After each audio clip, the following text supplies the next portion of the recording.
नमस्कार दोस्तों, एक बार फिर स्वागत आपसे आपका अपने YouTube चैनल स्टडी लोक में। तो कल था आपका 4 नवंबर और आज है आपका 5 नवंबर। हमने व्हाट्सएप ग्रुप में आपसे बोला था कि आपकी 5 नवंबर से आपकी सॉफ्टवेयर इंजीनियरिंग की क्लास चलेगी और जिसकी टाइमिंग भी हमने आपको बताई थी। ग्रुप में काफ़ी सारे बच्चों ने डिस्कस किया था टाइमिंग के बारे में। अगर आपको कोई दिक्कत हो टाइमिंग में तो आप बता सकते हैं। तो यहाँ पर हम बात करने वाले हैं आपके सॉफ्टवेयर इंजीनियरिंग सब्जेक्ट के बारे में। यहाँ पर चैप्टर 1 से शुरुआत करते हैं, सॉफ्टवेयर इंजीनियरिंग का परिचय। तो जो आपका पहला चैप्टर है सॉफ्टवेयर इंजीनियरिंग का परिचय यानी कि इंट्रोडक्शन टू सॉफ्टवेयर इंजीनियरिंग। तो इसमें आपके कुछ मुख्य टॉपिक हैं जो हमने इस वीडियो में लिए गए हैं। चैप्टर से आउटसाइड कुछ भी नहीं है, जो आपके सिलेबस में वही आपको इसमें देखने के लिए मिलेगा। और बात की जाए तो PDF नोट्स आपको इस चैप्टर कंप्लीट होने के बाद व्हाट्सएप ग्रुप में देखने के लिए मिल जाएंगे। वहां से आप बिल्कुल फ्री में इन PDF को डाउनलोड कर सकते हैं। तो यहाँ पर हम बात करने वाले हैं चैप्टर 1 के बारे में, जिसमें सॉफ्टवेयर इंजीनियरिंग का परिचय है। और सॉफ्टवेयर इंजीनियरिंग दो चीज़ों का कॉम्बिनेशन है, सॉफ्टवेयर और इंजीनियरिंग। तो सॉफ्टवेयर क्या होता है उसके बारे में पहले बात कर लेते हैं। तो सॉफ्टवेयर की बात की जाए तो यहाँ पर सॉफ्टवेयर बहुत सारे प्रोग्राम्स का एक संग्रह होता है। संग्रह का मतलब होता है कलेक्शन, जो एक कंप्यूटर के विशिष्ट कार्य को निष्पादन करता है, निष्पादन एग्जीक्यूट करता है। आप साथ ही साथ इंग्लिश भी पढ़ते जाइए। यानी कि सॉफ्टवेयर बहुत सारे प्रोग्राम्स का एक कलेक्शन होता है जो एक कंप्यूटर के विशिष्ट कार्य को एग्जीक्यूट करता है। इसे ही हम सॉफ्टवेयर बोलते हैं। सॉफ्टवेयर हमारे होते हैं जैसे कि आपका गूगल क्रोम हो गया, फोटोशॉप हो गया और MS ऑफिस हो गया, और बहुत सारे सॉफ्टवेयर हैं जो आपको देखने के लिए मिल जाएंगे। बात कर लेते हैं टाइप्स ऑफ सॉफ्टवेयर की। तो सॉफ्टवेयर आपके 3 टाइप के होते हैं, सिस्टम सॉफ्टवेयर, दूसरा है आपका एप्लीकेशन सॉफ्टवेयर और चौथा है यूटिलिटी सॉफ्टवेयर। ये तीन तरीके के सॉफ्टवेयर होते हैं जो आपको कंप्यूटर में चलाए जाते हैं। ये आपके सिलेबस में नहीं है, इसलिए हमने बेसिकली इनके बारे में आपको बता दिया। डेफिनेशन वगैरह आप इनकी नहीं ज़रूरत है। अब बात कर लेते हैं इंजीनियरिंग की। तो आपने पॉलिटेक्निक कर रहे हैं, आपने मैथ और फिजिक्स तो पढ़ी होगी। तो बेसिकली मैथ और फिजिक्स आपने पढ़ी है और पॉलिटेक्निक करने के बाद आप क्या बनेंगे, इंजीनियर। तो आपको सीधी सी भाषा में कहा जाए तो चीज़ों को डिज़ाइन करने या बनाने के लिए जिस विज्ञान और गणित का उपयोग किया जाता है उसे इंजीनियरिंग कहते हैं। ये 2 डेफिनेशन आपकी पक्की हो चुकी हैं। किसी भी तरह का डाउट हो तो आप कमेंट में पूछ सकते हैं। उसके बाद बात की जाए तो सॉफ्टवेयर इंजीनियरिंग की। अब बात कर लेते हैं दोनों के बारे में। तो सॉफ्टवेयर इंजीनियरिंग का अर्थ एक ऐसी इंजीनियरिंग से है जिसमें कंप्यूटर सिस्टम यानी कि कंप्यूटर सिस्टम के बारे में बात की जा रही है तथा किसी अन्य इलेक्ट्रॉनिक डिवाइस के लिए सॉफ्टवेयर का निर्माण किया जाता है। दूसरी भाषा में कहा जाए तो सॉफ्टवेयर इंजीनियरिंग एक ऐसी प्रक्रिया है, प्रोसेस है, जिसमें यूजर की ज़रूरतों को एनालाइज किया जाता है और इन ज़रूरतों के आधार पर सॉफ्टवेयर का निर्माण किया जाता है। सामान्यतः किसी इलेक्ट्रॉनिक उपकरण या गैजेट में 2 प्रकार के अवयव होते हैं, सॉफ्टवेयर, हार्डवेयर। सॉफ्टवेयर और हार्डवेयर को मिलाकर आपका सिस्टम बनता है, आपको बेसिकली पता होगा। तो सॉफ्टवेयर इंजीनियरिंग का मतलब ही यही है कि सॉफ्टवेयर इंजीनियरिंग प्रोग्रामिंग तथा डिजाइनिंग करके इन सॉफ्टवेयर तथा एप्लीकेशन का निर्माण करता है। सॉफ्टवेयर इंजीनियरिंग 2 शब्दों से मिलकर बना हुआ है, पहला सॉफ्टवेयर है और दूसरा इंजीनियरिंग। किसी भी चीज़ को बनाने के लिए हमें सॉफ्टवेयर इंजीनियरिंग बेसिकली पढ़ना ज़रूरी है। सॉफ्टवेयर को डिज़ाइन और डेवलप करने के लिए सॉफ्टवेयर इंजीनियरिंग को पढ़ा जाता है। और बात की जाए इसके अगले टॉपिक के बारे में।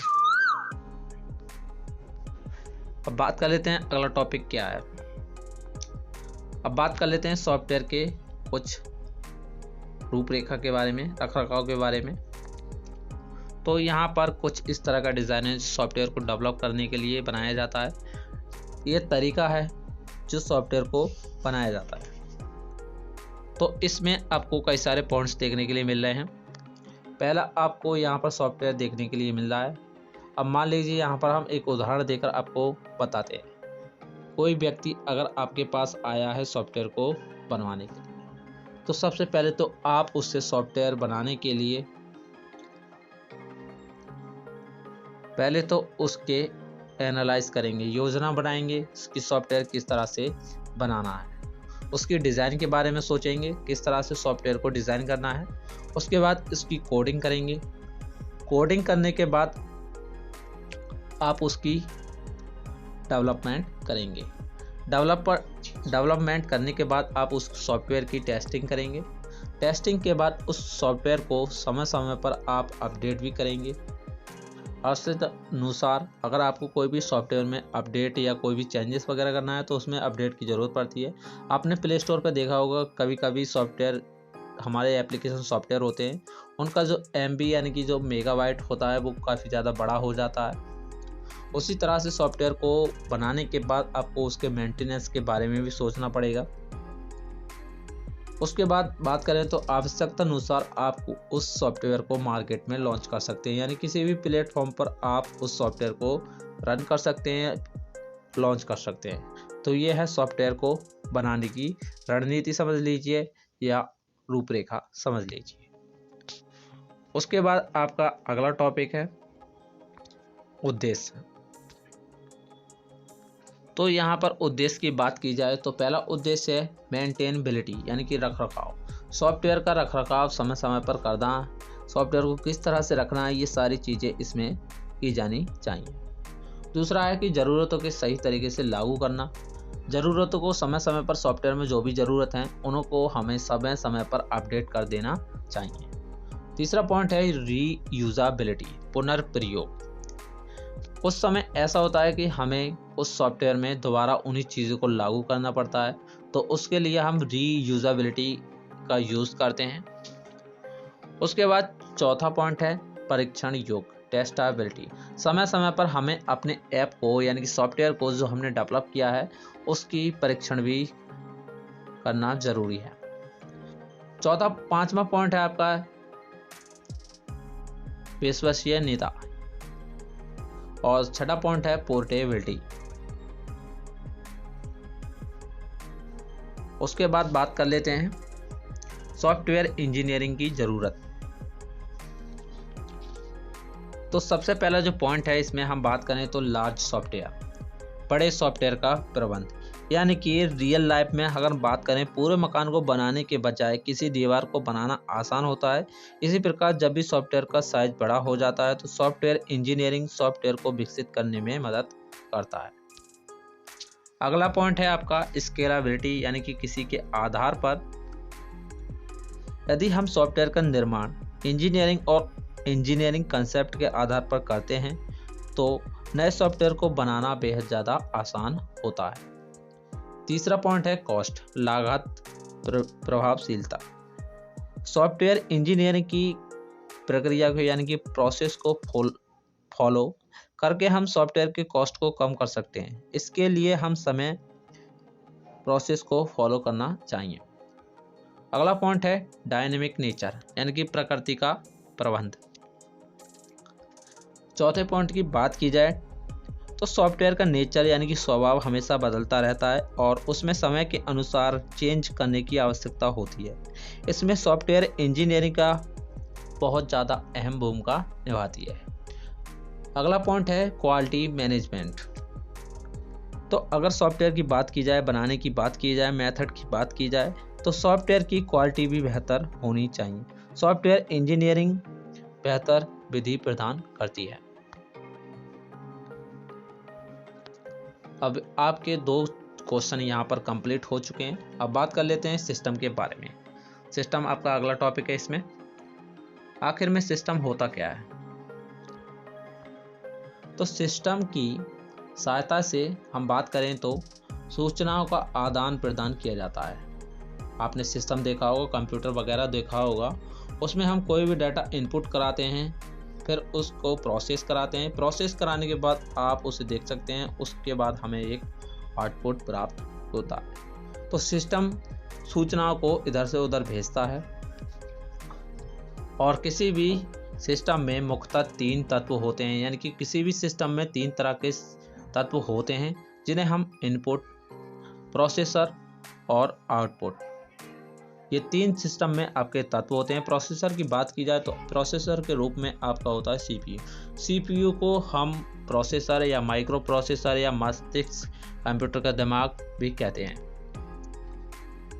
ये तीनों तत्व आपस में कंट्रोल होते हैं। आपको बेसिकली पता होगा ये तीनों कंट्रोलर के द्वारा ये तीनों तत्व एक दूसरे से जुड़े हुए होते हैं और इनकी सहायता के लिए हमें एक इसमें फीडबैक कनेक्ट करना पड़ता है।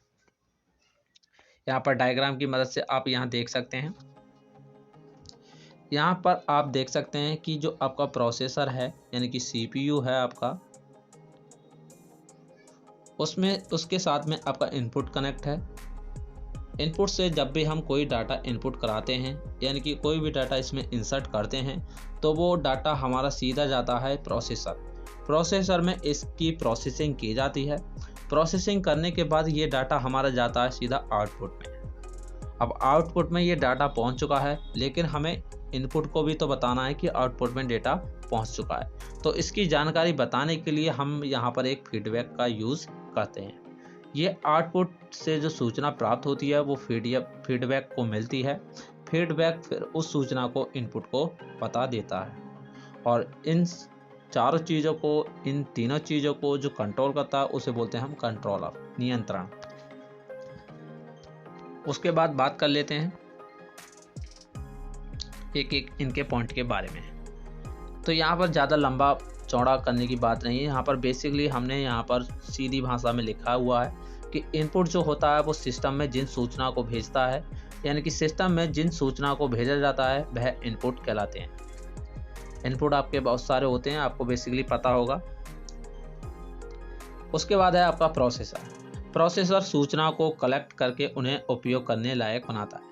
प्रोसेसर का काम होता है कि जो भी हम सूचना उसे भेजते हैं उन्हें प्रोसेसिंग करता है, देखता है कि कैसी सूचना है, फिर उसके पास आउटपुट को उन सूचना को भेज देता है।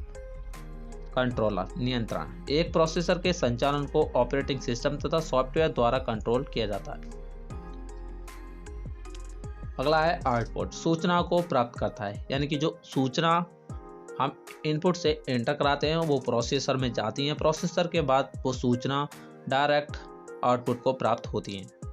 आउटपुट के बाद जो सूचना को विवरण देता है उसे फीडबैक कहा जाता है और जो आउटपुट का विवरण इनपुट को देता है उसी की सहायता फीडबैक करता है।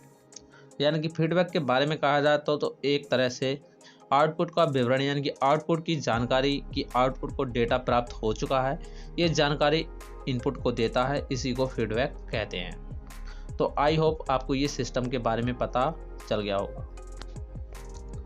उसके बाद यहाँ पर सिस्टम की डेफिनेशन एक तरह से और लिख दी है यहाँ पर। तो यहाँ पर सिस्टम तत्वों या घटकों का एक समूह है, संग्रह है, ग्रुप है, जो एक सामान्य कार्य को पूरा करने के लिए मिलकर काम करता है। सिस्टम के अंतर्गत हार्डवेयर और सॉफ्टवेयर दोनों होते हैं। आप पूरा सिस्टम जब देखेंगे तो उसमें आपके हार्डवेयर के रूप में कई सारे सिस्टम लगे हुए होते हैं और इनपुट भी आपके उसमें होते हैं। और सॉफ्टवेयर के रूप में आपको पता होगा बेसिकली कई सारे सॉफ्टवेयर होते हैं। ऑपरेटिंग सिस्टम हो गया, एप्लीकेशन सॉफ्टवेयर होगा, यूटिलिटी सॉफ्टवेयर होगा और कई सारे सॉफ्टवेयर आपके उसमें सिस्टम में जुड़े हुए होते हैं। अब बात कर लेते हैं सिस्टम की विशेषताओं के बारे में। तो जो आपका सिस्टम है वो एक तरह से ऑर्गेनाइज्ड यानी कि संगठित। एक सिस्टम के सभी अवयव सुव्यवस्थित तरीके से संगठित होने चाहिए। सिस्टम के जो भी अवयव हैं, जो भी ग्रुप हैं, वो एक तरह से क्रम बाय क्रम रूप में लगे होने चाहिए। उसके बाद है संबंधता, इंटरैक्शन। सिस्टम के सभी अवयव आपस में कैसे संबंधित करते हैं। और तीसरा पॉइंट है एकीकरण। सभी अवयव एक साथ जुड़कर संपूर्ण सिस्टम का निर्माण करते हैं। यानी कि जब हमारे पास सारे अवयव होंगे सिस्टम के, तभी हम एक सिस्टम का पूर्ण रूप से निर्माण कर सकते हैं। उसके बाद बात कर लेते हैं सिस्टम के प्रकार के बारे में। तो यहाँ पर आपके सिस्टम के प्रकार के बारे में बात की जाए तो कुल मिलाकर आपके 4 प्रकार के सिस्टम यहाँ पर दिए गए। नंबर पहला है आपका ओपन सिस्टम, जिसे ओपन सिस्टम ही कहते हैं। दूसरा है क्लोज सिस्टम, जिसे हम बंद सिस्टम या क्लोज सिस्टम भी कहते हैं। उसके बाद है स्टैटिक सिस्टम, जिसे स्थिर सिस्टम भी कहा जाता है। उसके बाद है डायनेमिक सिस्टम, गतिशील सिस्टम। इन चारों के बारे में एक एक करके हम बात कर लेते हैं। पहला है आपका ओपन सिस्टम। तो ओपन सिस्टम की बात की जाए तो ओपन सिस्टम वह होता है जो बाहर के वातावरण से स्वतंत्रता पूर्वक सूचनाओं को आदान प्रदान करता है। इस सिस्टम को प्रोसेसिंग स्पीड ज़्यादा होती है। उसके बाद बात की जाए क्लोज सिस्टम के बारे में। तो क्लोज सिस्टम वह होता है जिसका आउटपुट इनपुट के साथ फीडबैक पर निर्भर नहीं होता। इसकी प्रोसेसिंग स्पीड कम होती है। उसके बाद है आपका स्टैटिक सिस्टम। तो इसमें आउटपुट केवल इनपुट की वर्तमान वैल्यू पर निर्भर करता है। उसके बाद है आपका डायनेमिक सिस्टम। इसमें आउटपुट इनपुट की वर्तमान वैल्यू के साथ साथ भूतपूर्व वैल्यू पर भी निर्भर करता है। तो कुल मिलाकर ये आपका आ चुका है सिस्टम। तो सिस्टम और सॉफ्टवेयर इंजीनियरिंग, इसके बारे में आपको बेसिकली पूर्ण रूप से पता चल गया होगा। बिल्कुल साधारण सिंपल भाषा में शॉर्ट नोट्स हैं। कुल मिलाकर कहा जाए तो इस लैंग्वेज को आप आसानी से याद कर सकते हैं। तो आज की वीडियो में बस इतना ही। देखते हैं कि इस वीडियो को कितने बच्चे देखते हैं, उसी के आधार पर हम इसका अगला पार्ट बनाएंगे। अन्यथा हम इस वीडियो को नहीं बनाएंगे। तो चलिए अब चलते हैं, मिलेंगे अगले वीडियो में। धन्यवाद।